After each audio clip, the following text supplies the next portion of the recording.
नमस्तेऽस्तु महामाये श्रीपीठे सुरपूजिते शङ्खचक्रगदाहस्ते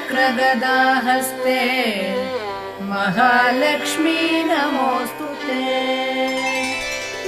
नमस्ते गरुडारूढे दोलासुरभयङ्करी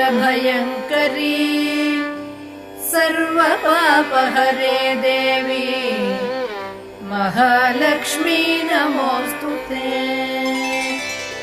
सर्वज्ञे सर्ववरदे सर्वदुष्टभयङ्करी सर्वदुःखहरे देवी महालक्ष्मी नमोऽस्तुते। सिद्धिबुद्धिप्रदे देवी भुक्ति